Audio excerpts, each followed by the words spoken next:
물론 여긴 국민 라디오.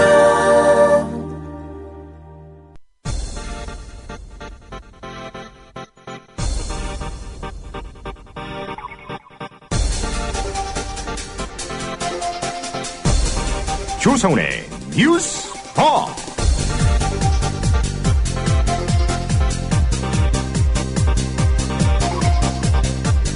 청취자 여러분 안녕하십니까? 조상훈입니다.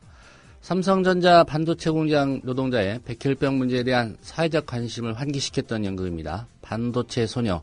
2010년 첫 공연에 이어 내일부터 재공연에 들어갑니다. 이번 공연은 특히 제작들의 바꿔 말하면 크라우드 펀딩을 통해 제작이 진행돼서 의미가 더 크다고 합니다. 연극 반도체 소녀 제작자인 극단 날의 최현 대표 오늘 만나보겠습니다. 고려대학교 총학생회가 최근 전체 학생 대표자 회의에서 교내 성소수자 차별금지를 명기한 총학생회 측 개정안을 통과시켰습니다. 고려대 총학생회가 이번 결정을 한 배경, 권수민 고려대 총학생회 정책부국장 연결해서 들어보겠습니다. 잠시 광고 듣고 10월 23일 목요일 뉴스바 시작하겠습니다. 조합원 스토리텔링님 신청 광고입니다. 겨울철 벨미 과메기 맛있게 드셨어요? 포항 죽도시장 상인협동조합에서 이번에는 간장게장을 내놓아요. 살아있는 암꽃게로 만들어 살이 탱탱한 명품 간장게장. 미디어 협동조합원께는 아주 저렴한 가격으로 모시고 배송비를 따로 받지 않습니다. 010-9896-8282 010-9896-8282 검색창에서 죽도락을 검색하세요. 밥도둑 망도둑 내 사랑 간장게장.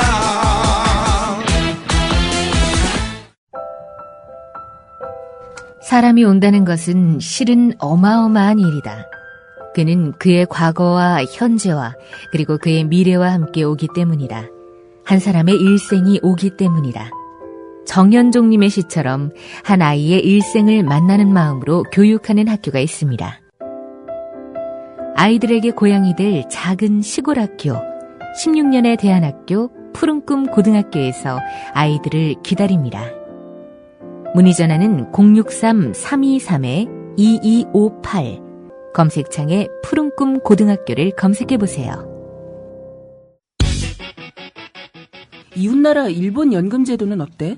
2012년 기준으로 일본은 모든 국민에게 기초연금 77만 원을 지급하고 노동자에게는 별도로 후생연금 208만 원을 주고 공무원들에게는 공무원연금 282만 원을 지급한대. 그럼 국민들에게는 기초연금 77만 원에 208만 원을 더해서 285만 원을 주는 거네. 그렇지. 일본은 공적연금만으로 노후생활 70%를 책임져 주는데 우리나라는 사적연금과 국민연금 모두 합해서 노후생활 보장률이 30%밖에 안 돼. 그래?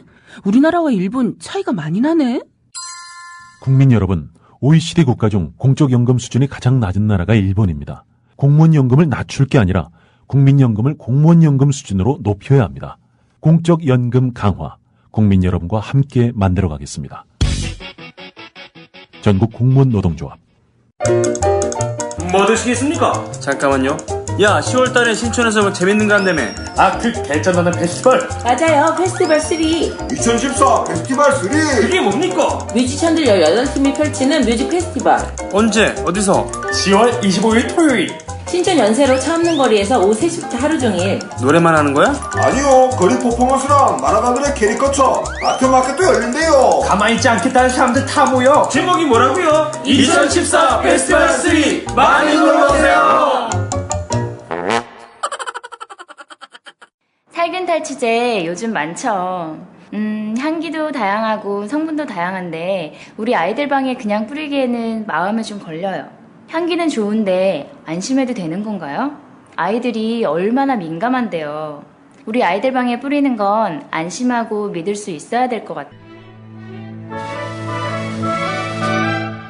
이제 우리 아이 방을 자연 휴양림으로 만들어주세요. 피톤치드 캡슐 톡톡. 강력한 천연 항균은 기본. 피톤치드의 향기로움을 더해 기억력과 집중력을 향상시킵니다. 베개에 톡톡, 이불에 톡톡. 피톤치드와 함께 편안한 잠자리 톡톡. 검색창에 네이처 아이를 검색해 보세요. 전국 약국에서도 판매 중입니다. 냄새 좋지? 엄마, 냄새 좋아.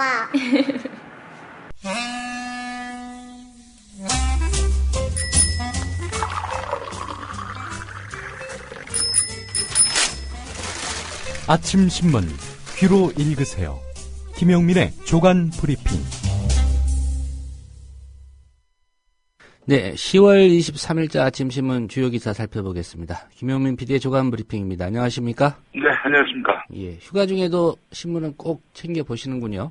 예, 하루라도 신문을 읽지 않으면 머리에 그 가시가 돋는 것 같습니다. 예, 살이 빠지는 현상이 오면 좋을 그렇진 텐데. 않습니다. 예.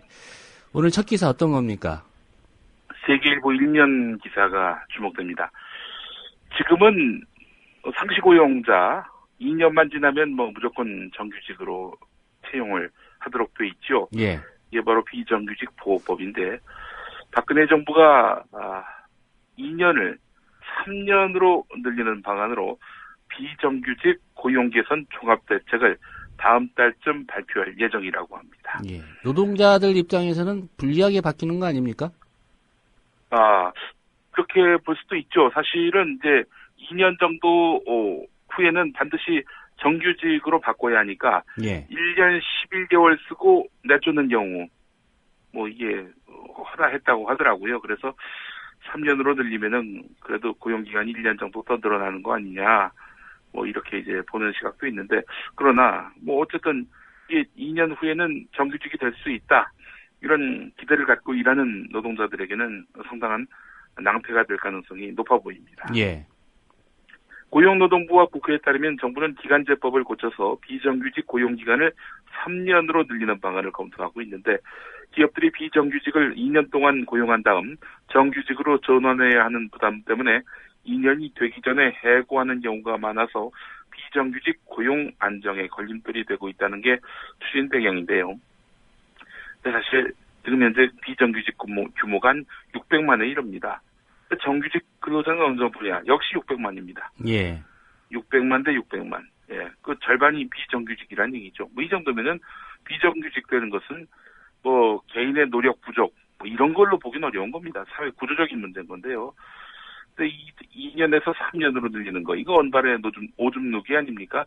근원적인 비정규직 대책이 없는 그냥 단지 2년에서 3년 늘리는 정도로 과연 비정규직 문제가 해결될 수 있을지 이 부분은 의문으로 남을 수밖에 없습니다. 예, 노동계는 어떤 입장입니까? 예, 민주노총 미조직 비정규 전략본부 석권우 실장 인터뷰가 있는데요. 예.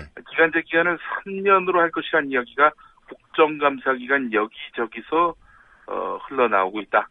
사전 대응 차원에서 이번 주를 비정규직 철폐 투쟁 기간으로 선포하고 오는 29일 정부의 비정규 대책을 비판하는 종합 토론회를 개최하겠다. 이렇게 밝히고 있는데 아직 구체적으로 가시화된 것이 없기 때문에 예방하는 차원에서의 그 캠페인은 벌이겠지만 글쎄 진짜 정부가 이 대책을 발표한다면은 아마 노동계 그 대응이 좀 더 본격화되지 않겠는가 이런 추정을 할 수 있겠습니다. 예, 아무래도 노동계는 이렇게 가면 또 비정규직이 결과적으로 양산되는 거 아니냐 이런 우려를 하고 있는 것 같습니다. 예, 그렇죠. 불을 보듯 뻔한 일입니다. 예. 오늘 그 국민일보 1면이 상당히 주목됩니다. 하도 어두운 뉴스들이 많아서인지 국민일보가 오늘은 1면을 한화 이글스 팬에게 집중을 했습니다. 1982년 프로야구 출범 당시 등장한 야구단 산미 슈퍼스타즈는 1983년을 제외하고 85년 되기까지 85년에 청보 핀토스로 매각되기 전까지 꼴찌만 했죠. 소설가 박민규의 산미 슈퍼스타즈의 마지막 팬클럽에는 실직과 이혼으로 좌절하다가 산미의 마지막 팬클럽을 만들면서 결과와 상관없이 새로운 가치를 발견하는 주인공이 등장하고 있는데 이렇게 우리 사회에서 꼴찌가 재해석되고 있다 이런 이야기입니다. 예. 지금 3년 연속 꼴찌를 한 한화 이글스 아니겠습니까? 영원한 2인자에도 끝없는 관심을 보이는 이 한화 이글스 팬들, 이 팬들을 격려하는 그런 기사를 하겠습니다. 예. 만년 꼴찌에서 역설적인 긍정과 희망을 찾는 모습, 네, 이 과도한 경쟁에 지친 사회에서 사람들이 좌절감과 패배의식을 넘어서 삶의 본질을 고민하기 시작했다. 승패, 우열, 가불로 표현되는 격차를 보고 자기 연민에 빠질 게 아니라 이런 꼴찌들을 통해서 저마다 다른 모습으로 펼쳐지는 삶의 가치를 발견하고 자신감을 가져야 한다. 이렇게 문학평론가 이재복 한양대 교수가 밝혔다고 하는데요. 예. 이것뿐만 아니라 경쟁을 양산하는 사회구조에도 눈을 돌려서 경쟁 없이도 함께 공존하면서 살아가는 방법들은 없는지 이것까지 짚었다면 이 기사가 더욱더 빛이 났을 텐데 그냥 꼴찌도 아름답다 뭐 이런 정도로 마무리하는 기사여서 기획 의도는 좋았는데 결론이 좀 아쉽습니다. 예. 근데 감독은 왜 바꿉니까? 성적 부진하라고? 이렇게 아름다운 장면 이어가면 될 텐데 말이죠. 그만입니다. 그래서 또 구단주는 꼴찌가 아름답지 않은 모양이죠. 예. 조선일보 일면 톱 기사로 가보겠습니다. 지금 돈 풀어도 금고와 은행에서 이렇게 돈이 썩고 있다 이런 이야기입니다. 기업가들 또 자산가들이 경기가 불투명하다 이런 이유로 해서 투자와 소비를 꺼리고 어쨌든 위기 때는 현금이 장땡이다 이런 생각을 갖고 있는지 현금을 확보해 두고 있다는 겁니다.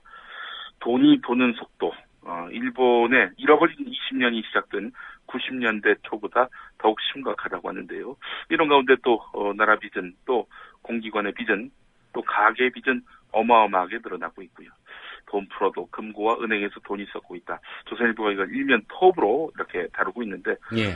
조선일보의 근원적인 의도 바라는 바 이게 무엇일까요?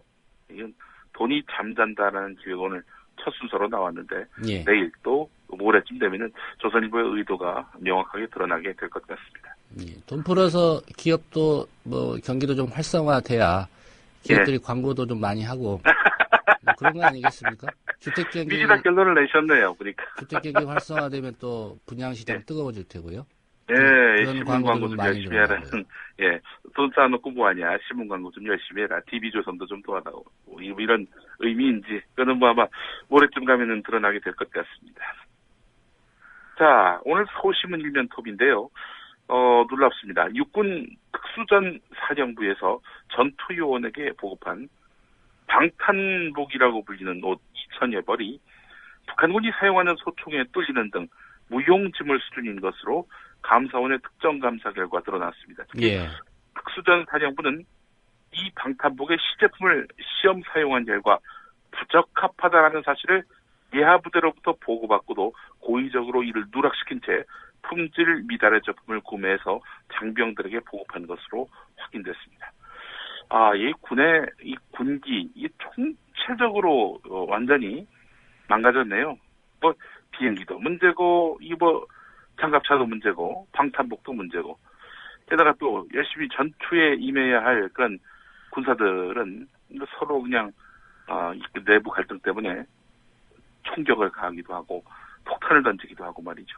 예. 사이버 사령부는 대북 심리전을 하는 게 아니라 대남 심리전을 하고 말이죠. 대체 이 나라의 군이 뭐하러 있는 것인지, 뭐하고 있는 것인지 되묻지 않을 수가 없습니다. 예, 최근에 불거진 그런 어떤 방산업계 비리 보면은 그냥 세금, 나라 돈 갖다가 자기들 배불리는데 혈안이 돼 있는 겁니다. 그렇습니다. 이런 군을 근원적으로 해결하지 못하면서 무슨 안보를 이야기하고 남북 관계를 그렇다고 안전하게 평화롭게 관리하는 것도 아니에요. 무책임한 정도가 아니라 생각이 없는 무철학의 정권이라고 말할 수밖에 없는 이유가 바로 여기 있는 겁니다. 자, 국민의 안전, 정말 근원적인 질문을 던지지 않을 수 없는 충격적인 기사가 또 오늘 동아일보 일면에 실렸는데요. 예. 국내 시멘트 업체들이 방사능 오염 우려가 있는 일본산 석탄재를 들여오는 대가로 2011년부터 지난해까지 일본 발전회사와 수출 대행 업체로부터 1,330억을 받은 것으로 확인됐다는 내용입니다. 새정치민주연합 이인영 의원이 환경부로부터 제출받은 자료에 따르면 쌍용 양회, 농양시멘트, 라파즈 한라시멘트, 그리고 한일시멘트 등 국내 시멘트 업체 4곳은 후쿠시마 사고가 발생한 2011년부터 지난해까지 일본에서 석탄재 369만 톤을 들여왔는데 이 과정에서 업체들이 일본 측으로부터 받은 폐기물 처리 대가가 총 1,330억이었다는 겁니다. 석탄재는 시멘트에 필요한 점토 성분의 대체제로 활용되는 거죠. 만약에 이게 아파트에 지어진다고 생각해 보십시오. 그러면은 방사능에 혹여 오염됐을지 모를 그런 석탄재로 이렇게 해서 만든 그런 아파트에서 사는 거 아니겠습니까? 예. 환경부 관계자는 일본 석탄재에서 검출된 세슘은 극소량이기 때문에 문제가 안 된다. 이렇게 해명했다고 하는데 말이죠. 예. 이 시멘트로 지은 아파트에 이 시멘트 회사 임직원들 그리고 이 환경부 관계자들 살게 해야 됩니다. 그분들이 사셔야지. 누가 살겠어요. 예. 아이고 참 이게 걱정입니다. 이게 우리가 먹는 음식들 이게 국산이라고 혹은 러시아산이라고 하지만 일본에서 가져온 것일 수도 있거든요. 그런 안전에 대한 우려 지우지 못하게 하는 것은 이건 관의 책임이라고 말할 수밖에 없는 겁니다. 국가 책임. 정부가 이런 거 걸러내라고 있는 거 아니겠습니까? 이런 거 안 하고 있다면은 직무유기이고요. 존재할 가치가 없는 거죠. 자, 한국가스공사가 이명박 정부 시절에 자원 외교의 일환으로 1조 원 가까이 투자한 캐나다 가스 광구 3곳에서 이미 6,688억의 손실을 입었다는 회계 감사 결과가 나왔습니다. 게다가 3곳 가운데 2곳은 이미 사업을 접은 상태에서 남은 한 곳, 혼리버 광구라고 하는데요. 여기 광구마저도 향후 25년 동안 연평균 영업수익금이 약 76억에 그칠 것으로 보인다는 겁니다. 이자도 갚기 어려울 것으로 평가된다는 것이죠. 예. 사실상 파산된 것이다. 한국일보가 오늘 일면 제목을 이렇게 달고 있는데요. 자, 그렇다면은 이 도대체 누가 이 일을 하자고 했던 것인가? 새정치민주연합이 아니군요. 정의당의 김재남 의원은 한국광물자원공사와 한국석유공사에 이어서 한국가스공사까지 MB정부의 대다수 해외 자원 개발 사업이 부실하게 추진됐다. 국민의 혈세를 낭비한 책임을 분명히 가려야 한다. 이렇게 주장을 했습니다. 생각해보니까 광물자원공사, 석유공사에 이어서 가스공사까지. 이게 시킨 주체가 하나란 얘기 아니겠습니까? 이 세 군데에서 각기 다른 공기업에서 이렇게 해외 자원을 확보하기 위해서 이렇게 부실한 사업에도 손을 냈던 것을 보면은 어느 컨트롤 타워가 그냥 넉넉고 지켜만 봤던지 아니면 부실한 사업이라도 손대라 이렇게 지시를 했던지 분명히 규명해야 될 것 같습니다. 나라 돈이 손해를 입었으니 말입니다. 예. 1조 가까운 투자 사실상 파산으로 끝났으니 이 책임 또한 매우 중요한데 말이죠. 그래서 경향신문 일면을 보니까 야당은 MB를 불러야 한다. 이렇게 목소리를 높였습니다. 이명박 정부 해외 자원 개발의 부실과 난맥상이 국회 국정감사를 통해서 속속 드러나고 있는데 50조 원 규모의 손실과 공기업 재정 파탄, 비리 의혹까지 얽히면서 사실상 재앙 수준의 자원 외교임이 밝혀진 것입니다. 그래서 문희상 비대위원장은 이명박 전 대통령의 증인 채택을 해야 한다. 자원 외교에 실패해서 엄청난 국고가 낭비됐는데 국회에서 다루지 않을 수 없다. 이렇게 덧붙였다고 합니다. 참사라는 표현도 새정치민주연합이 있었는데요. 비리 의혹을 규명하고 책임자 처벌을 위해서 국정조사 실시와 함께 이명박 전 대통령을 국회 증언대에 세우는 방안이 거론되고 있는데 과연 MB를 세울 수 있을까요? 불러야죠. MB를 만약에 증언대에 세우게 된다면 그에 앞서서 최경환 전 경제부총리도 먼저 올라야 마땅합니다. 자원외교 당시에 지식경제부 장관을 했었잖아요. 자원외교를 총괄하는 그런 부처의 장이었는데 이 양반 입장 발표하지 않고 MB를 부르기는 쉽지 않을 것 같고요. 따라서 MB를 부르기 전에 최경환을 부르기 전에 이런 야당의 요구는 일축될 가능성이 대단히 높아 보입니다. 그러나 꼭 해야 될, 꼭 짚어야 할 그런 자원외교 부실 책임입니다.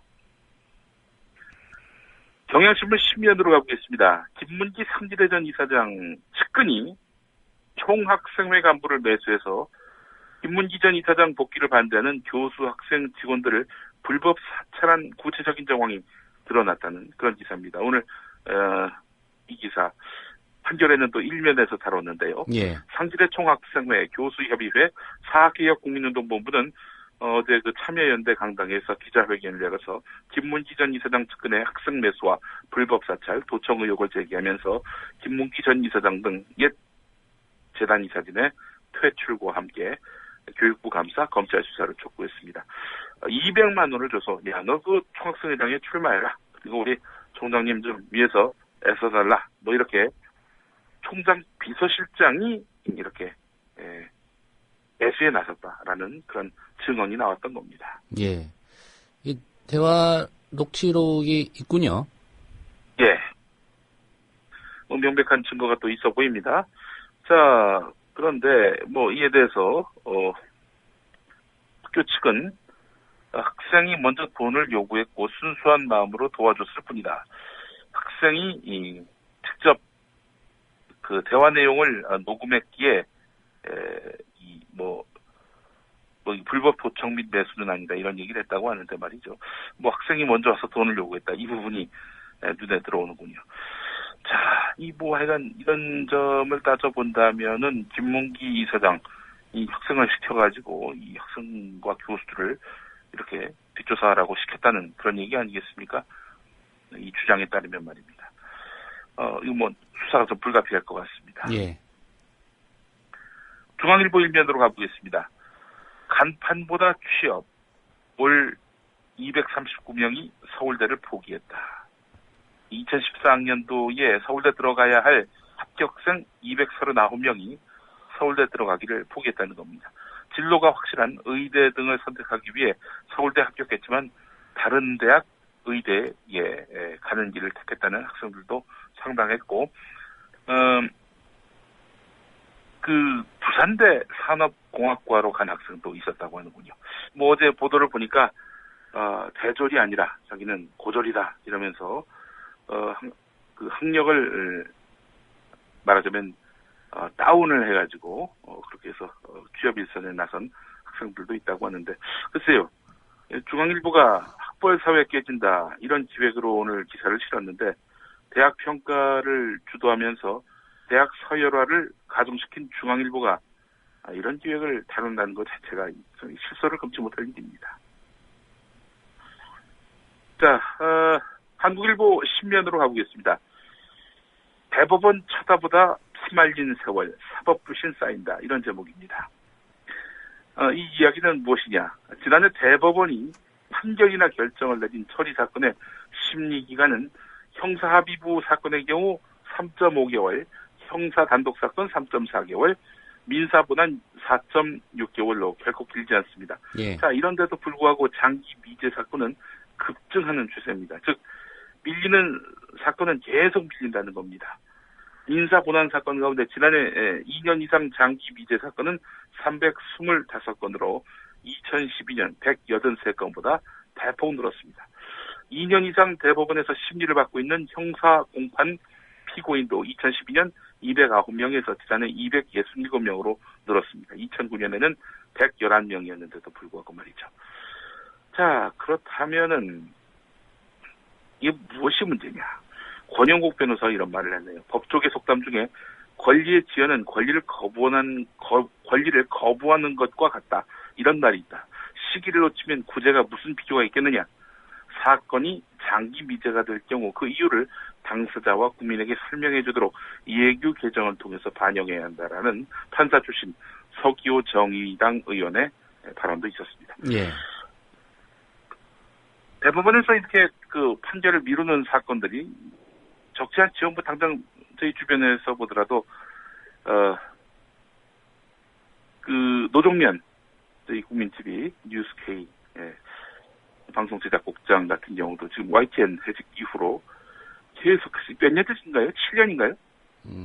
만 6년이 지났으니까 이제 횟수는 7년째고요. 예. 이 사건이 대법원 강의 한 3년 지난 걸로 알고 있습니다. 예. 참나 기가 막힐 노릇입니다. 3년 지난 사건에 대해서 아직도 결론을 내리지 못하고 있는 이런 대법원. 그럴 리가 없겠지만 뭐 이러다가 정년퇴직 될 때쯤에 판결 나는 거 아닌가 그런 걱정도 됩니다. 아니 그렇다고 이분들의 정년이 또 예를 들어서 7년 늘어나는 것도 아니잖아요. 그렇죠.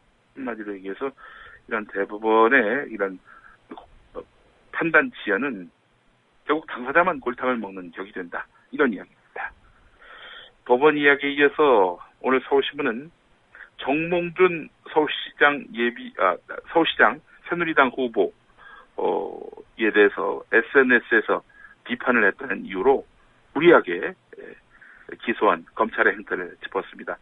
사실을 쓴 건데 이걸 갖고 처벌을 하기로 했다는 거죠.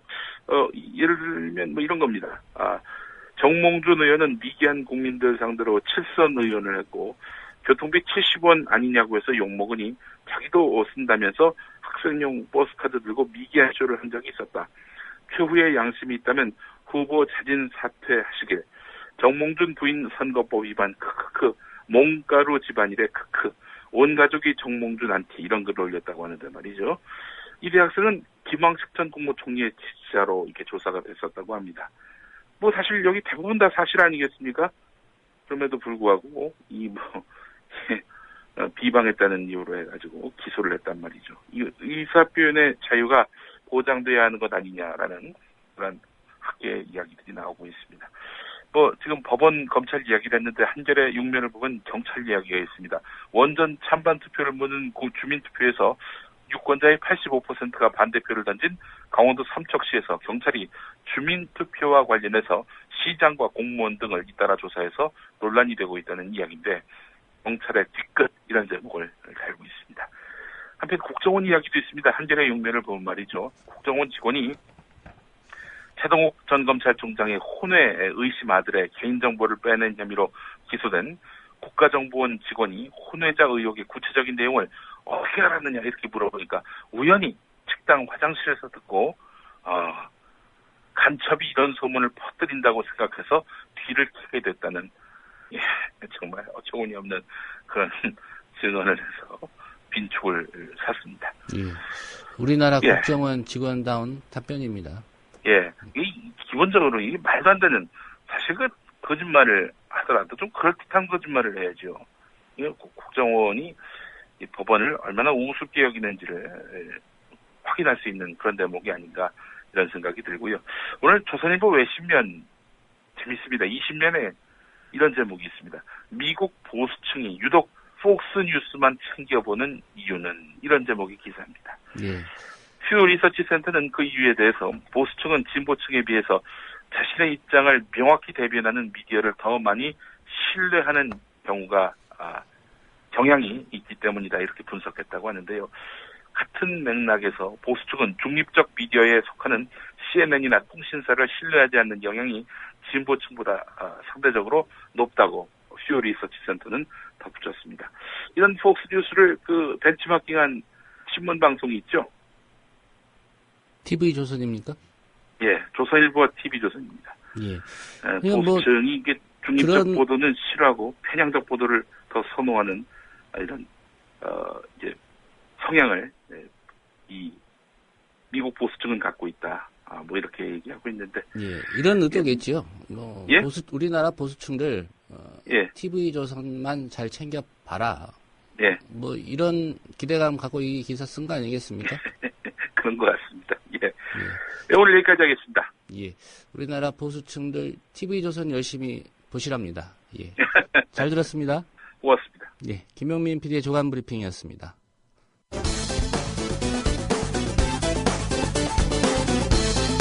(10월 22일) 경기도에 대한 국정감사.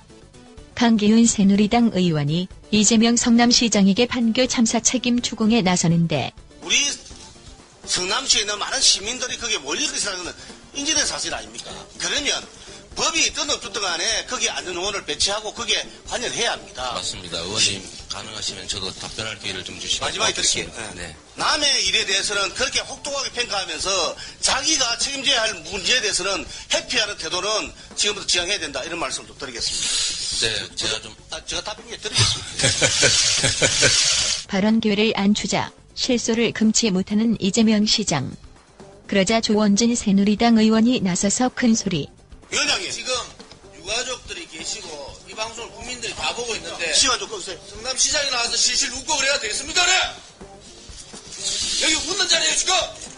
어디 기회라도 웃고 있어요? 답변하려고 준비하고 있어서 기회를 달라고 했습니다. 어디에 제가 기회를 충분히 저도 주어진 시간에 있어서 질문하고 나중에 충분히 빠른 기회를 드리자고 그랬잖아요.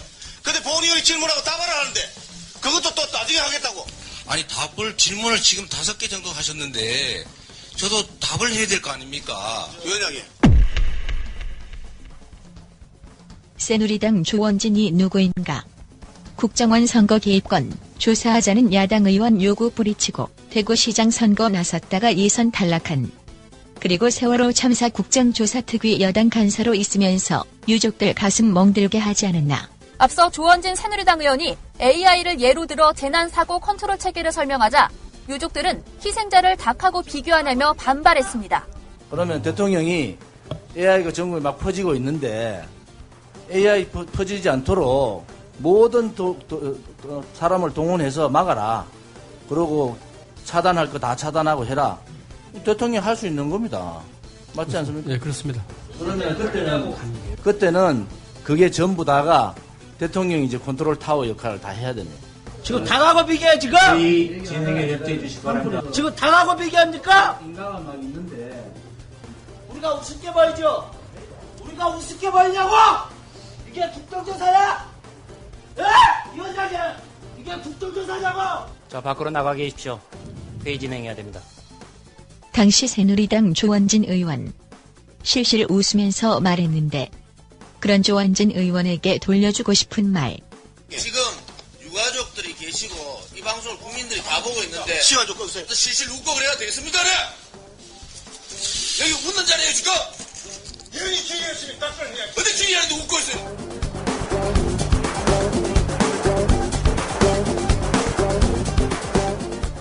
Breaking news regarding. So the United States is lowering. 출근길 국제뉴스 브리핑 장혜림의 월드 리뷰.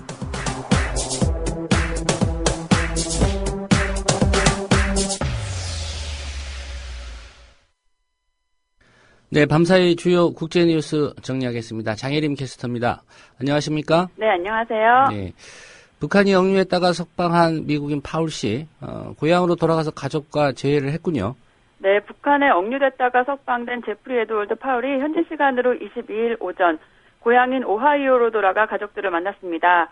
파울은 지난 4월 29일 북한으로가 여행하던 중 성경책을 몰래 유포한 혐의로 5월 7일 출국 과정에서 체포됐다가 6개월 만에 석방된 건데요. 예. 파울의 석방 과정에 관여한 것으로 알려진 토니 홀 전 하원 의원은 그의 석방을 위해 많은 사람들이 노력했다며 북한과 끈이 있는 중국과 일본 그리고 몽골 특사와 평양의 스웨덴 대사관 등이 관여했다고 밝혔습니다. 한편 미국인 2명은 아직 북한에 억류돼 있고 미국 정부는 이들의 석방을 위해 여러 노력을 하고 있는 것으로 알려졌습니다. 예. 이번 파울 씨 석방을 계기로 북미 관계 좀 개선되는 거 아니냐 이런 분석도 있죠? 네, 그렇습니다. 북한이 파울을 석방한 것이 미국과의 관계 개선을 바라는 신호이고 미국도 이에 조심스럽게 화답하고 있다는 분석이 있습니다. 앞서 22일 북한 조선중앙통신은 김정은 국방위원회 제1위원장이 오바마 미국 대통령의 거듭된 요청을 받아들여 파울을 석방했다 이렇게 보도했는데요. 예. 김정은 제1위원장이 대가 없이 파울을 석방한 점을 강조하면서 미국에게 대화의 메시지를 보냈다는 설명입니다. 한 소식통은 대가 없이 풀어줬다는 것은 북한의 요구사항에 이제 미국이 화답하라는 의미라고 해석하기도 했고요. 미국이 조만간 고위급 특사를 북한에 보낼 수도 있다는 관측까지 나오기도 했습니다. 한편 존 케리 미국 국무장관은 북한이 앞으로 몇 주 혹은 몇 달 안에 육자회담에 복귀하기를 기대한다며 미국은 그럴 준비가 돼 있다 이렇게 말하기도 했습니다. 예. 미국 입장에서는 중간 선거를 앞두고 있어서 대북 관계에서 뭔가 좀 성과를 내야 된다. 뭐 이런 분위기가 반영된 결과가 석방으로 이어졌다. 이런 관측도 좀 제기되는 것 같습니다. 아, 네. 예. 워터게이트 사건 특정 보도 시위했던 벤 브래들리 워싱턴 포스트 전 편집인 타계했군요. 네, 미국의 닉슨 대통령을 물러나게 한 워터게이트 사건 특정 보도를 지휘했던 벤 브래들리 워싱턴 포스트 전 편집인이 21일 자택에서 향년 93세의 나이로 세상을 떠났다고 미국 언론인들이 일제히 보도했습니다. 예. 브래들리 전 편집인은 1950년대부터 기자로 활약하다 1965년부터 91년까지 26년 동안 워싱턴 포스트 편집국장과 편집인을 역임했는데요. 그는 1971년 미 국방부가 베트남 전쟁을 기획한 기밀문서 펜타곤 페이퍼에 대해 폭로했고요. 미국 역사상 최초로 현직 대통령의 사임을 이끌어낸 워터게이트 특종을 1972년에 보도한 바 있습니다. AP통신은 당시 워싱턴포스트가 닉슨 정권의 압박에 맞서 워터게이트 사건을 취재한 덕분에 다른 언론들도 따라 보도할 수 있었다고 전했습니다. 예. 말씀해 주신 내용만으로도 이분이 소신 있고 끈기는 언론이다 이렇게 보여지는데요. 이 브래들리 전 편집인에 대한 평가 어떻습니까? 브래들리 전 편집인은 권력에 굴하지 않고 집요하게 진실을 추적해 보도하는 언론인의 전범을 보여줬다는 평가를 받고 있습니다. 워터게이트 사건 당시 워싱턴포스트 발행인이었던 캐서린 그레이엄은 자신의 회고록에서 브래들리는 취재 대상에게 모호한 질문을 하지 않고 끈기 있게 계속 추궁하는 방식으로 밀어붙였다고 밝혔고요. 예. 그러면서 그가 취재와 보도의 기본 원칙을 만들었다고 평가한 바 있습니다. 한편 오바마 대통령은 그의 타계 소식을 듣고 브래들리 전 편집인의 저널리즘은 우리 민주주의의 필수적인 공공선이었다며 애도를 표했습니다. 예. 캐나다 수도 오타와 도심에서 동시다발적으로 총격이 발생했었죠. 네. 캐나다 오타와에 있는 국회의사당과 국립전쟁기념관 그리고 한 쇼핑몰 등 세 곳에서 현지 시간으로 22일 오전 무장괴한의 총기 난사 사건이 발생했습니다. AP통신 등은 검은 옷을 입고 얼굴에 스카프를 두른 한 남성이 국회의사당에 있는 팔라먼트 힐에 침입해 국립전쟁기념관 앞에 있는 경비병에게 총을 발사했다고 보도했습니다. 예. 그 후 이 남성은 국회의사당 쪽으로 진입하면서 총 30발 이상을 발사한 것으로 전해졌는데요. 당시 의사당 안에는 스티븐 하퍼 총리와 여야 의원 30명 정도가 있었던 것으로 알려졌습니다. 하퍼 총리는 의사당을 빠져나와 다치지 않았지만 총을 맞은 경비병 1명이 숨지고 다른 2명이 다쳤습니다. 캐나다 CBC 방송은 이 괴한이 의사당 건물 안으로 들어왔을 때 경찰의 총격을 맞고 사망했다고 전했습니다. 예. 현재까지 나온 얘기로는 테러 가능성이 높다. 이렇게 좀 분석이 되고 있죠? 네, 그렇습니다. CNN 등은 이슬람 국가 IS의 테러 가능성에 대해 언급했습니다. IS는 그동안 공습에 참여하는 나라에 대한 보복 테러를 여러 차례 공언해왔고 캐나다는 미국이 주도하는 IS 공습에 적극적으로 참여하고 있는 국가 중 하나이기 때문입니다. 보도에 따르면 캐나다 정부는 항공 경계 태세를 강화했고 국회의사당과 미국에 있는 자국 대사관을 임시 폐쇄했고요. 예. 오타와 시민들에게 옥상에 올라가지 말 것 등을 당부하기도 했습니다. 미국도 FBI 등이 경계 태세를 강화했고 캐나다 현지에 있는 미국 대사관을 임시 폐쇄했습니다. 예. 자신이 성차별 받았다고 주장하는 한 일본 여성 공무원, 정부를 상대로 소송을 제기했다고요. 네, 아사히 신문 등은 어제 18년간 승진해서 배제된 일본의 한 여성 공무원이 일본 정부를 상대로 소송을 제기했다고 전했습니다. 보도에 따르면 후생 노동성에서 계장으로 근무하는 한 50대 여성은 자신이 여자라는 이유로 승진해서 차별받았다고 주장하며 국가가 660만 엔, 한국 돈으로 약 6,500만 원을 배상하라고 요구했습니다. 예. 이 여성은 1988년에 후생노동성에 들어가 1996년 개장이 됐지만 그 이후로 18년 동안 승진하지 못했는데요. 이 여성은 자신보다 10년이나 늦게 공직에 들어온 남자 후배도 승진했다며 남녀의 승진 격차에 대해 비판했고요. 남성에게만 인사평가 권한이 주어졌다며 남성의 시선으로 승진이 결정되기 때문에 여성에게 불리하다 이렇게 설명했습니다. 최근 아베 신조 일본 총리는 여성이 빛나는 사회를 만들겠다고 홍보하고 있지만 이번 사건은 일본의 성차별이 여전하다는 걸 보여주는 것 같습니다. 예, 오늘 소식 잘 들었습니다. 네, 감사합니다. 네, 장혜림 캐스터였습니다. 계속해서 이 시각까지 들어온 주요 뉴스 짚어드립니다. 문희정 아나운서입니다. 이 시각 주요 뉴스입니다. 한국과 미국은 우리 시간으로 내일 워싱턴에서 한미 안보 협의회를 열어 전시작전 통제권 전환 재연기 문제를 확정합니다. 양국 국방장관은 이번 회의에서 내년 말로 한 차례 연기된 전작권 전환 시기와 조건 등을 결론짓고 연합방위태세 확립 방안 등을 협의할 계획입니다. 해마다 수백 명의 범죄자가 해외로 도망가고 있지만 국내 송환 실적은 저조한 것으로 나타났습니다. 국회 법제사법위원회 서영교 의원이 법무부 등에서 제출받은 자료를 보면 해외 도피 사범은 2010년 674명에서 매년 늘어 지난해 815명을 기록했고 올해 들어 지난 6월까지도 414명이 해외로 달아났습니다.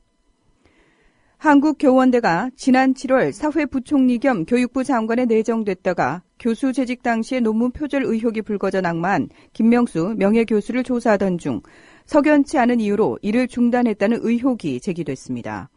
국회 교육문화체육관광위원회 소속 새정치민주연합 유은혜 의원은 교원대 연구윤리진실성위원회의 자료를 근거로 교원대가 8월과 9월에 김 교수의 연구 부정 행위를 제보받아 조사를 시작했으나 모두 예비조사 단계에서 종료됐다고 주장했습니다. 현역 사단장의 성추행 사건에 이어 현역 육군 중령이 부하 여군을 성폭행한 혐의로 구속됐습니다. 육군은 지난달 중순 함께 술을 마시던 부하 여군을 인근 모텔로 데려가 성폭행한 혐의로 수도군단 예하 모사단 소속 A 중령을 구속했다고 밝혔습니다. 공정거래위원회가 라면과 과자 등 가공식품 업체들이 상품 가격을 담합했다는 정황을 포착하고 조사에 나섰습니다.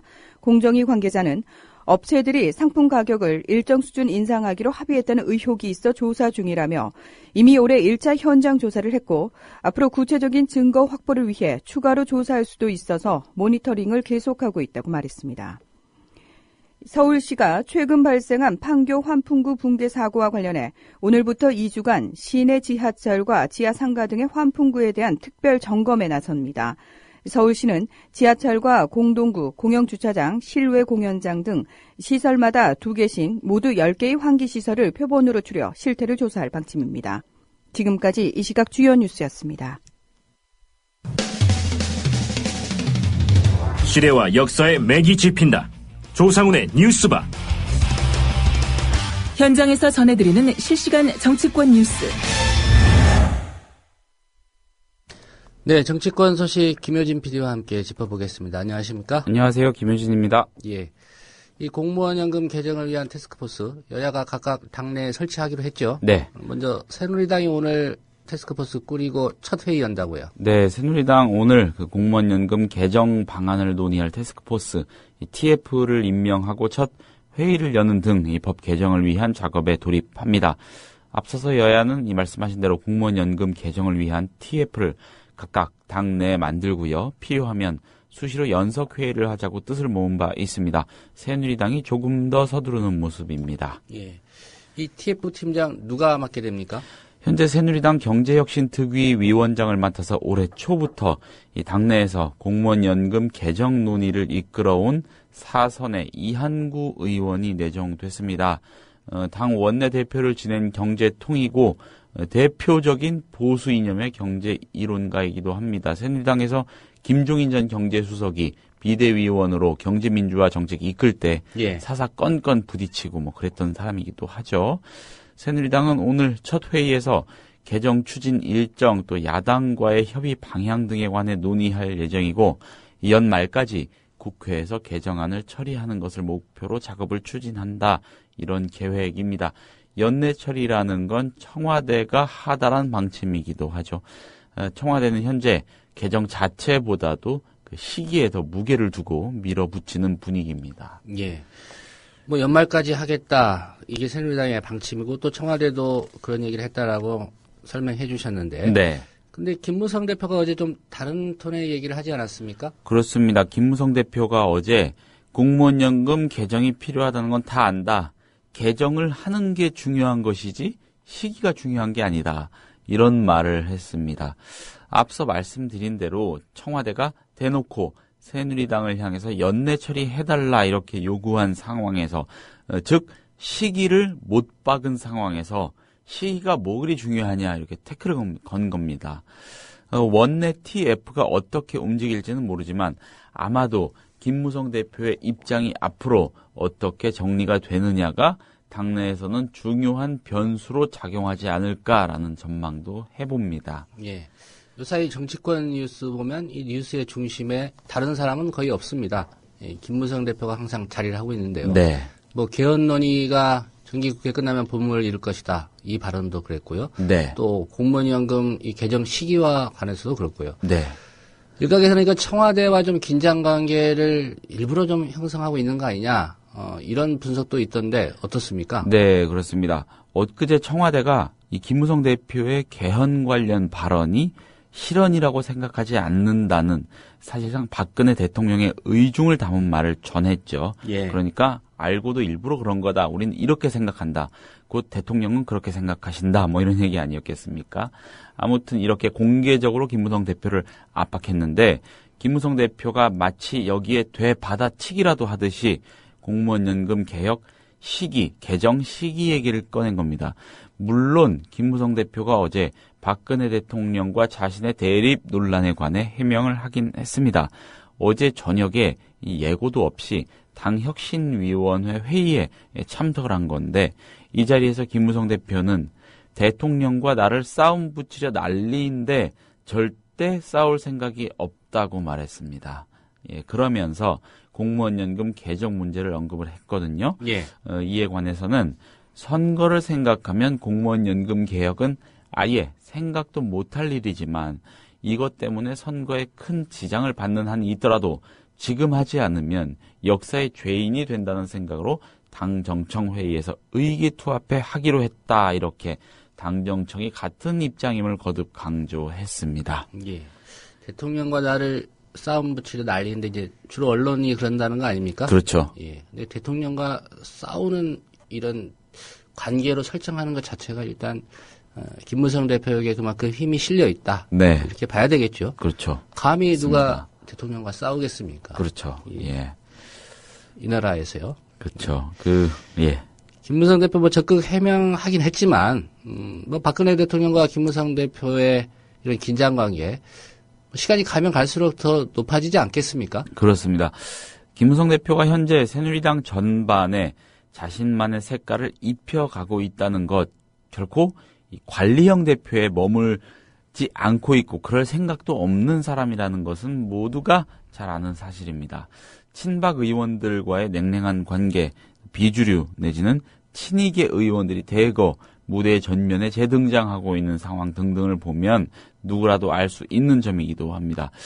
김무성 대표가 자신의 언행이 상징하는 말을 모를 리 없다고 전제한다면 개헌 발언도 그렇고 공무원 연금 개정 시기 관련 언급도 그렇고 정말 순수하게 실수였다고 보기는 아주 어렵습니다. 예. 특히 공무원 연금 개정 문제는요. 박근혜 대통령이 업적으로 삼고 싶어 할 정도로 무게를 두는 사안이라고 합니다. 그도 그럴 것이 당초에 내걸었던 공약들이 줄줄이 다 나자빠지고 있지 않습니까? 이 공무원 연금 개정 문제, 청와대는 개혁이라고 하는데 아무튼 이 문제에 엄청난 공을 들이고 있는 겁니다. 이런 상황에서 김무성 대표가 걸고 넘어지고 있는 거죠. 김 대표가 차기 대권 레이스에 들어가려면 어떤 식으로든 스스로 이 저항을 만들어낼 필요가 있는데 지금 논란이 되고 있는 이슈들은 정책적인 무게로 보나 정치적인 의미로 보나 이 효과를 내기에 좋은 이슈들이다. 이런 분석입니다. 예. 공무원연금 개혁을 박근혜 대통령이 자신의 업적으로 삼고 싶어 한다고 말씀하셨는데 네. 김무성 대표가 이런 얘기했죠. 공무원연금 본인이 대표 발의해서 이름 올려서 하겠다. 네. 그리고 김무성 대표의 업적이 되겠네요. 네, 그렇기도 하겠습니다. 예. 입법 절차상으로는 적어도. 그렇죠. 예. 예, 공무원연금 개정 문제, 연말 전국의 블랙홀이 될 수도 있다. 이런 전망들도 나오고 있죠. 네, 그렇습니다. 다시 한번 차근차근 짚어보겠습니다. 이완구 새누리당 원내대표는 어제 올해 처리를 목표로 국회 차원의 다각적 노력을 겸비해 나가겠다고 거듭 청와대의 주문에 보조를 맞췄습니다. 김무성 대표는 원내외를 아우르는 전체 대표이고요. 이완구 원내대표는 이 원내, 즉 현직 소속 의원들을 이끄는 사람인 만큼 둘 사이의 견해가 늘 일치하는 것은 아닙니다. 아무튼 이완구 원내대표는 그런 입장을 밝혔고요. 하지만 현실적으로 쉬운 얘기는 아닙니다. 여야 모두 나름대로 의견 수렴을 거쳐서 공식 방안을 마련한 뒤에 이걸 가지고 여야 그리고 여야정 나아가 여야정청이 또다시 협상을 해야 합니다. 이게 한두 달 사이에 끝날 일은 절대 아니라는 거죠. 예. 무엇보다도 당사자인 또 공무원 노조의 얘기를 들어봐야 되고요. 그렇죠. 말씀하신 것처럼 지금 최종안도 안 나왔는데 뭐 연내 처리가 목표다. 뭐 이렇게 스케줄을 설정하는 것 자체가 좀 무리 아닙니까? 뭐 정치적인 수사 내지 뭐 레토릭 정도로 이해하는 게 좋을 것 같은데 그렇습니다. 아무리 정부가 밀어붙이는 사안이라고 해도요. 일단 국회 논의가 토대에 있어야만 합니다. 국회 최종안이 필요하다는 얘기입니다. 합의된 최종안을 얘기하는 겁니다. 이 당정은 지난 17일 협의를 거친 뒤에 공무원연금 개정안 초안을 공개했지만은 당에서 추가 보완을 요구하며 아직 최종안이 확정되진 않았습니다. 여기서 당이라 하면 새누리당이죠. 당에서 주문한 추가 재정 절감 방안을 마련하는 일만 해도 연내에 해법이 나오기는 쉽지 않은 문제입니다. 이 정부의 최종안 마련 작업이 지연될 경우 연말까지 국회가 논의할 시간은 더욱 빠듯해질 수밖에 없고요. 연금 납입액을 단계적으로 41% 올리고 수령액을 34% 삭감하는 이 비교적 강도 높은 정부안에도 불구하고 정부 보전금 절감 효과가 30%에 미치지 못한다는 점, 이런 모순점 역시 향후 논의 과정에서 계산을 복잡하게 만드는 요소입니다. 특히 정부가 가져온 초안 가운데 현재 민간의 39% 수준인 퇴직수당을 100% 수준까지 올리는 방안이 또 다른 재정 부담을 초래할 것이란 우려가 나오는 실정이라서 국회 논의 과정에서 정부 안에 대한 상당 부분의 수정이 불가피할 전망입니다. 예. 정부안 초안에 대한 설명해 주셨고요. 네. 여야의 세부적인 입장은 어떻습니까? 안규백 새정치연합 원내수석 부대표는 어제 정부 안에 비해서 납입과 수령액을 동시에 높이는 방향으로 생각을 하고 있다, 이렇게 밝혔습니다. 여기서 구체적인 내용이 좀 어렵긴 한데 우린 다른 생각하고 있다, 이게 핵심이겠습니다. 이것은 더 내고 덜 받는 방식을 기본 원칙으로 이 개정안을 준비하는 당정, 즉 정부와 여당의 접근 방식과는 180도 다른 겁니다. 말씀드린 대로 여야는 앞서 각 당의 TF를 구성해서 공무원연금 개정안을 논의하고요. 필요시 연석회의를 개최하기로 합의했습니다. 그렇습니다만 각 상임위별 현안이 산적한 연말 정국에서 여야가 거대 이슈인 공무원연금 개정안에 집중할 수 있을지에 대해서는 이 여당인 새누리당 내부에서조차도 회의적인 시각이 큽니다. 김무성 대표의 말도 이 연장에 있다고 보면 되겠습니다. 예. 또 다른 큰 변수 중에 하나가 이제 공무원들의 입장 아니겠습니까? 그렇습니다. 예. 공무원 노조는 총파업, 정권 퇴진 운동도 불사하겠다, 네. 이런 입장인데요. 네. 어떻게 전망하십니까? 어제 전공로 정용천 대변인이 저희 뉴스바 인터뷰를 하면서요.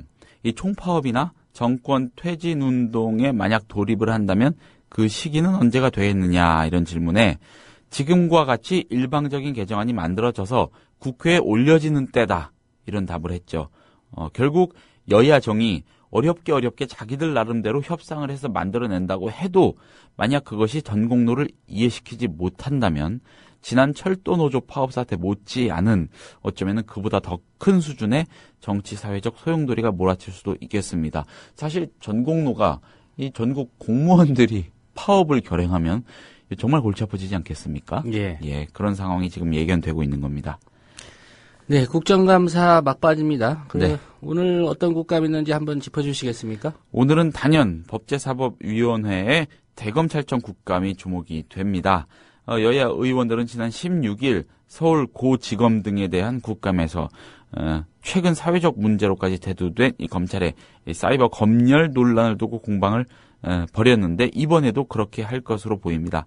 이서구 다음 카카오 공동대표는 앞선 국감에 참고인으로 출석해서 이 수사기관의 통신 제한 조치죠, 즉 감청영장 허가서 집행을 거부하겠다는 입장을 재확인해서 파문이 확산되고 있습니다. 이 밖에 유병헌 전 세모그룹 회장의 변사 사건 처리가 부실하게 이루어진 점, 그리고 전국 검찰청에서 동시다발적으로 진행된 세월호 수사 결과도 국감에서 지적이 될 것으로 보입니다. 예. 대검찰청은 지난 4월 16일 세월호 참사 이후 전국 검찰청을 통해서 동시다발적 관련 수사를 진행했고요. 총 154명을 구속하고 399명을 입건했다는 수사 결과를 이달 초에 발표했는데 야권과 유가족들, 시민사회에서는 검찰이 사실상 매우 중요한 거의 모든 의혹을 클리어해준 결과밖에 안 된다며 반발하고 있습니다. 오늘 국감에서 새로운 문제가 드러날지 지켜볼 일이고 워낙 또 여야의 저격수들이 법사위에 많지 않습니까? 예. 그래서 어떤 예가 또 나올지 주목이 됩니다. 예. 정치권 소식 잘 들었습니다. 고맙습니다. 네, 김효진 PD였습니다. 미디어 협동조합 국민TV 뉴스K 앵커 노종면입니다. 정치 권력, 재벌, 특정 지배주주로부터 오염되지 않는 언론, 국민TV가 그 실험을 해나가고 있습니다. 이런 언론이 지속 가능하다면 다른 여러 언론도 따라올 것입니다. 닻을 올린 국민TV, 순항하도록 힘을 실어주십시오.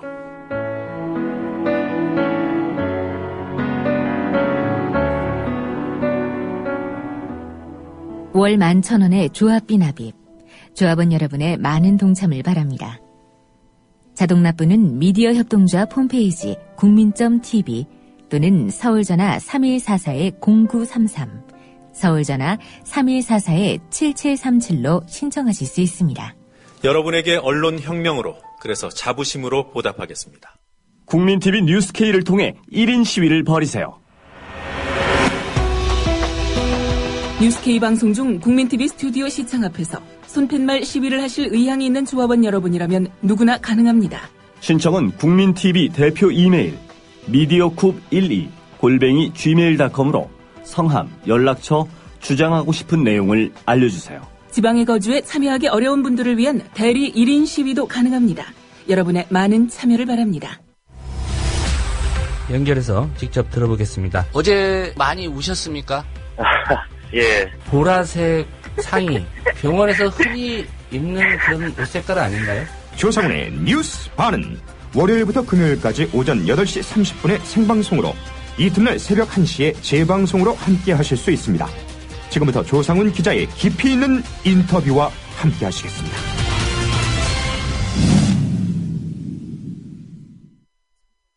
네, 고려대 총학생회가 최근 학생회칙 개정안을 통과시켰습니다. 개정안에서 눈에 띄는 대목, 성적 지향과 성 정체성을 이유로 차별받지 않는다는 내용을 포함시킨 겁니다.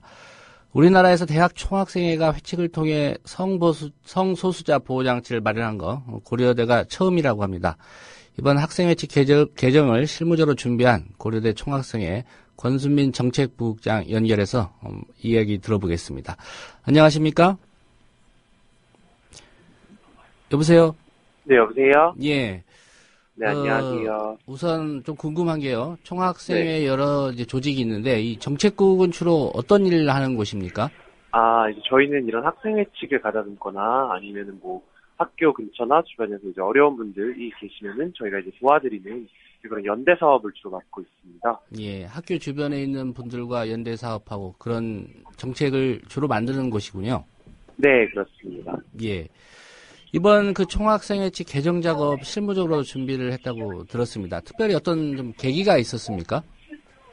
일단은 저희가 이제 저희 학교에서 이제 지난 올해 초와 이제 올해 중간쯤에도 계속해서 성소수자에 대한 탄압 사건이 일어났습니다. 예. 이제 올해 초에는 성소수자분들이 이제 입학과 졸업을 축하한다는 현수막이 아예 사라진 일이 있었고요. 그리고 올해 중간에는 또 성소수자분들에 대한 어떤 수업 중 교수님의 폭언 사건이 발생해서 저희가 이제 그런 부분에 대해서 좀 계속해서 관심을 갖고 지켜보다가 이거를 학생들만이라도 이걸 좀 규칙으로 만들어 보자라는 생각에 이 정책을 추진하게 되었습니다. 예. 그 두 가지 사건 설명을 해주셨는데 좀 구체적으로 네. 어떤 일이었는지 보충 설명을 좀 해주시겠습니까? 네. 일단 첫 번째 그 현수막 훼손 사건 같은 경우에는 이제 어떤 분이 저희가 범인을 잡지 못했는데 예. 성소수자분들이 매년 2월쯤에 성소수자들의 입학과 졸업을 축하한다라는 현수막을 저희 학생회관에 게재하고 있습니다. 그런데 이제 밤까지는 있었는데 그 다음 아침에 돼서 사라져서 보니까 누군가가 그것을 날카로운 것으로 자른 흔적만 남아 있고요. 예. 그 현수막이 감쪽같이 사라져서 저희가 경찰에 사건 접수까지 했지만 학생회관 특성상 CCTV가 존재하지 않아서 좀 잡기가 어려웠었고요. 그리고 예. 올해 중반에는 한 미술 관련 교양 수업에서 교수님이 굉장히 좀 폭언을 하셨는데 호모 같아서 친구를 해주지 않으려다가 착해 보여서 내가 친구를 해준 사람이 있다라고 말씀을 하시거나 예. 그런 식으로 지속적으로 수업 시간에 굉장히 수업과 상관없는 내용으로 성소수자에 대한 혐오를 드러낸 사건이 있었습니다. 예. 많은 언론에 좀 보도가 됐습니다만은 이번에 개정된 그 총학생의 회칙이요. 네. 핵심 내용이 어떤 부분이 어떻게 바뀐 거죠? 네, 이제 저희 총학생회 회칙 제5조에 보면 총학생회 회원, 그러니까 이제 고려대학교 학부 재학생들은 자치활동을 함에 있어서 성별, 인종, 종교, 사상 등을 이유로 차별을 받지 않는다라는 조항이 있었는데요. 예. 저희가 이 성별 뒤에 성적 지향과 성정체성이라는 이 두 단어를 추가해서 이제 성적 지향이나 성정체성을 이유로 차별받지 않도록 회칙을 개정한 것입니다. 예. 우리나라에서 대학 총학생회 회칙에 이 성소수자 보호조항 마련한 거 고려대가 처음인가요? 저희가 파악한 바로, 그리고 또 이제 법무법인, 이제 인권법무법인 공감 측 변호사님께서도 본인께서 파악하시기로도 예. 고려대학교 총학생회가 이걸 아예 구체적으로 회칙에서부터 명시한 것은 처음이다라고 말씀해 주셔서 저희도 그렇게 지금 파악하고 있습니다. 예. 회칙 개정하면서 그 변호사님들의 좀 도움을 받으셨습니까? 사실 저희가 변호사님들의 도움을 뭐 직접적으로 받았다기보다는요. 예. 뭐 지금 준비 중인 차별금지법이라든지 아니면 뭐 인권위원회 내부 조항이라든지 이런 것들을 참고했을 때 최근의 추세가 단순히 성별뿐만 아니라 성 정체성이나 성적 지향까지도 포함하는 것이 맞겠구나라고 판단을 하긴 했습니다. 예. 논의 과정에서 아무래도 찬반 의견이 좀 있었을 것 같습니다. 학생들의 그렇죠. 저희가 분위기는 어땠고 또 이걸 결정한 게 이제 전체 학생 대표자 회의였다고 제가 알고 있습니다. 네. 대체적으로 좀 어떤 분위기였는지 궁금한데요. 이게 저희가 회칙을 전체 학생 대표자회의에 올리기 전에 예. 이제 단과대 학생회장들만 모인 중앙운영위원회라는 걸 한번 거치는데요. 거기서는 조금 반대라기보다는 이런 토론이 있었습니다. 이거를 굳이 명시하는 게 오히려 성소수자들을 조금 더 분리시키는 거 아니냐라는 의견이 있었는데요. 예. 하지만 그거는 반대 의견이라고는 보기 어려울 것 같고, 이제 당시에 저희가 이걸 개정할 때 성소수자분들과 함께 좀 의견을 나누면서 했다라고 하니까 다들 인정해 주시는 분위기였고요. 실제로 전체 학생 대표자 회의에서는 저희가 그때 이거 투표를 할 때 예. 참석하신 분이 81분, 아까 83분이셨는데 이제 7분의 기권표만 있고 나머지는 전부 다 찬성을 하셨고요. 반대표는 한 표도 나오지 않았습니다. 예. 71명 참석자 가운데 기권 7, 나머지 네. 이제 74표는 모두 찬성이었다는 말씀이니까 뭐 압도적으로 통과가 된 거네요. 네, 그렇습니다. 앞서 몇 가지 그 사고가 있었다고 설명을 해주셨는데 그 고려대 캠퍼스 안에 성소수자 활동이나 그 성소수자에 대한 학생들이나 학교의 인식은 좀 어떻습니까? 일단은 학생들의 인식은 사실 이제 좀 공적으로 드러나는 부분에서는 굉장히 뭐 큰 문제가 없다고 할 수 있겠는데요. 다만 이제 뭐 성소수자들을 두고 뭐 인터넷 커뮤니티에서 그들을 비하한다거나 하는 그런 정도의 그런 어떤 혐오들은 아직도 남아 있는 편이고요. 예. 공적인 영역에서는 사실 이제 성소수자분들이 대부분은 다들 본인이 성소수자임을 밝히지 않고 있기 때문에 뭐 드러나는 뭐 제도적인 차별은 없지만 사실 일상적인 부분에서의 차별은 앞서 말씀드린 뭐 교수님의 폭언이라든지 그런 것들은 아직도 좀 존재하는 좀 안타까운 현실이라고 말씀드릴 수 있을 것 같습니다. 예. 그 학내 성소수자 동아리가 있다고 들었습니다. 네, 그렇습니다. 그 한 개 있습니까? 아니면 또 얼마나 좀 참여를 하고 있는지 그 부분도 좀 궁금한데요. 네. 일단은 저희가 여쭤본 바로는 현재 회비를 내고 활동 중인 회원이 한 70여 분 되신다고 하시고요. 예. 그리고 또 이제 요새는 카카오톡을 이용해서 각종 활동을 공지하는데 그 카카오톡 방에 계신 분이 한 100여 분이 훨씬 넘는 것으로 저희는 좀 알고 있습니다. 예. 뭐 생각했던 것보다는 좀 상당히 많은 숫자의 학생들이 참여를 하고 있군요. 뭐 당연히 이번 그 회칙 개정에 이 동아리도 참여를 했겠죠? 네, 저희가 사실 저도 이성애자고 저희 총학생회 많은 분들이 이성애자이기 때문에 또 성소수자분들의 좀 시각을 저희가 좀 얻기 위해서 굉장히 많은 도움을 받았고 또 앞으로도 받을 예정이 있습니다. 예. 이 회칙 개정하면서 이 성소수자 동아리 분들의 반응은 어떻습니까? 굉장히 약간 의외로 생각하시면서 갑자기 이렇게 좀 일을 추진하게 된 게 이제 좀 그런 거에 대해서 굉장히 놀라시면서도 다들 고마워해 주셔서 저희가 또 회칙을 개정하는데 좀 큰 힘이 되었었습니다. 예. 아무래도 뭐 우리 사회 전반보다는 지금 고려대 학내 학생들의 인식이라든가 이번에 총학생회 회칙 개정한 것도 보면 그렇고요. 이 성소수자에 대한 인식은 좀 나은 것 같은데 보시기에 우리 사회 전반의 성소수자에 대한 인식 수준 어떻다고 평가하시는지요? 사실 뭐 차별금지법이 아직도 뭐 일부 종교계의 반대로 제정이 되고 있지 않는 거나 그리고 아니면 또 일상적인 어떤 혐오 범죄나 혐오 발언들을 보게 되면 아직까지 굉장히 좀 갈 길이 멀지 않나 싶고요. 이런 상황에서 저희가 이제 어떤 좀 선구자적인 역할을 할 수 있는 것 같아서 한편으로는 그런 부분에 있어서는 조금 기쁘게 생각하고 있습니다. 예. 이 성소수자 보호 문제, 이런 문제 나오면은 특별히 이제 좀 반대 입장 표명하는 그런 뭐 단체들이 있지 않습니까? 네, 그렇습니다. 예. 이 회칙 개정하고 나서 그런 단체들로부터 뭐 항의나 비난을 받은 그런 사례는 없습니까? 네, 일단은 저희가 이제 보도가 어제쯤부터 이루어지기 시작해서 예. 아직까지는 그런 분들이 모르시는 거 아닌가라는 생각이 들고요. 또 뭐 이런 부분에 대해서 학내에서는 일단은 반발 여론이 없기 때문에 예. 그 바깥에 계신 분들이 어떻게 하실지는 뭐 지켜봐야겠죠. 아직까지는 뭐 큰 무리가 없을 것이라고 생각하고 있습니다. 예. 뭐 학생들끼리의 논의 과정에서는 뭐 압도적인 그런 지지로 통과가 됐다고 네. 말씀하셨는데 혹시 뭐 교수님들이나 그 교직원 이런 분들의 반응은 접해 보셨는지요? 이제 저희 학교 내에 성 관련된 기관으로 양성평등센터라는 게 있는데요. 예. 저희가 사실 이렇게 회칙 개정을 추진하게 된 것도 양성평등센터 관련 규정에 성소수자에 대한 차별금지 규정을 넣기 위해서 저희가 먼저 시작한 부분이 있었는데요. 저희가 이제 이런 사실을 양성평등센터 운영위원회에 학생 대표로 참석을 해서 전달을 하니까 진짜 거기 계신 모든 교수님들이 다 긍정적으로 받아들여 주시고 해서 저희도 굉장히 큰 힘이 됐었습니다. 예. 네, 성소수자 보호를 위해서 총학생회 회칙 개정, 일단 큰 걸음을 내디디셨는데, 이 네. 회칙 개정에 그치지 않고 좀 구체적인 행동들이 뒤따라야 할 것 같은데, 혹시 네. 앞으로 계획하고 있는 그런 일들이 있습니까? 일단은 좀 안타깝게도 저희 임기가 얼마 남지 않아서 저희가 이제 구체적으로 어떤 행동을 하긴 어려울 것 같은데, 이제 저희가 임수인계하는 과정에서 좀 한 가지 계획하고 있는 게 이제 매년 신입생들이 들어오면은 그 신입생들을 데리고 이제 세터라는 일종의 MT 비슷한 것을 떠나게 되는데, 예. 그때 보면은 이제 굉장히 좀 성소수자에 대한 별 생각 없는 이제 좀 차별 발언이나 혐오 발언들이 있는데요. 그래서 저희가 세터를 떠나기 전에 총학생회 차원에서 어떤 이제 좀 간단한 세미나나 교양 강좌를 여는 것을 지금 계획하고 있습니다. 예.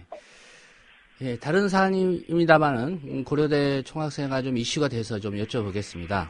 네. 최근 고려대 총학생회가 대학을 위해 대학 평가를 거부한다 이런 입장 밝히셨죠?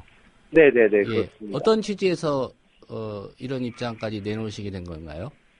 이제 사실 대학 평가라는 게 현재 언론사의 대학 평가들이 굉장히 유명하고 힘을 갖고 있는데, 사실 지금 뭐 대표적으로 저희가 말씀드리고 있는 중앙일보 같은 경우에는 어떤 언론 뭐 전문가분들이 하시는 게 아니라 사실 그냥 기자분들이 팀을 꾸리셔서 지금 대학 평가를 진행하고 있는데, 예. 과연 그것을 저희가 좀 신뢰할 수 있는 지표로 볼 수 있는 것이냐. 실제로도 좀 세계적인 기준과 동떨어진 그런 지표들도 많이 있어서 저희가 이제 언론사의 자의적인 기준으로 이루어지고 있는 대학 평가가 어떤 대학 당국을 지금 굉장히 옥죄는 형국이거든요. 그래서 예. 저희가 그 대학의 학생들로서 그런 것을 지적하고 나선 것이라고 생각해 주시면 될 것 같습니다. 예. 학생의 입장은 그런데 대학은 또 다를 수 있지 않습니까? 대학 본부 네. 입장에서는 뭐 유력 언론사가 우리 학교 좋게 평가해 준다는데 굳이 반대할 이유 있느냐 뭐 이런 입장 가질 것도 같은데 학교 측의 설명은 좀 들어보셨습니까? 네, 저희가 안 그래도 저희가 좀 언론이나 학교 그리고 학생들이 한데 모여서 이제 좀 이야기하는 자리를 만들어 보자고 학교 측과 지속적인 대화를 했는데, 학교 측의 입장은 우리도 언론사 대학 평가가 좋진 않다. 우리도 당연히 하기 싫다. 예. 그렇지만 현재 언론사 대학 평가가 강력한 힘을 구가하고 있는 상황에서 공개적으로 학교가 뭐 언론사 대학 평가에 반기를 들고 나설 수 없다라는 이제 그런 말씀을 해주셔서 조금 안타깝게 생각하고 있습니다. 예. 언론사가 좀 무섭다는 얘기인가요?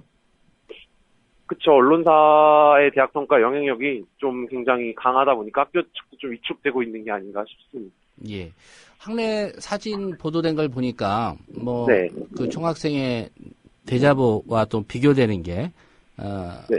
뭐 2014년 취업률 뭐 전국 최고 또 네. 어떤 평가 최우수 이런 플래카드들이 많이 붙어 있던데 네네네. 예. 그건 학교에서 붙이는 겁니까? 아니면 그 단과 대학이나 학과별로 그런 플래카드를 붙이는 겁니까? 이제 학교 내에서 이제 취업을 담당하는 부서가 이제 경력개발센터인데요. 예. 경력개발센터에서 저희 또 하필이면 또 총학생회실이 있는 학생회관 바로 옆 건물에 걸었다가 이게 저희가 하는 이제 대학평가 반대 운동이 이슈가 되고 나니까 또 며칠 뒤에 떼셔가지고 저희도 굉장히 좀 신기하게 바라봤었습니다.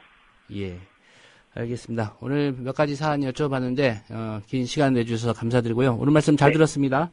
네, 감사합니다. 예. 이번에 학생회칙 개정의 성소수자 보호장치를 마련한 고려대 총학생회의 권순민 정책부국장과의 인터뷰였습니다. 청취자 여러분께 한 가지 양해의 말씀을 드려야 될 것 같습니다. 오늘 두 번째 인터뷰를 진행하기로 한 연극 반도체 소녀 제작 담당한 극단 나래 최현 대표 지금 안타깝게도 연락이 닿지가 않습니다. 인터뷰가 예정됐던 반도체 소녀 연극 제작자 인터뷰는 오늘 이루어지지 못한 점 사과드리고요. 내일 오전 8시 30분에 다시 인사드리겠습니다. 지금까지 함께해 주신 여러분 고맙습니다.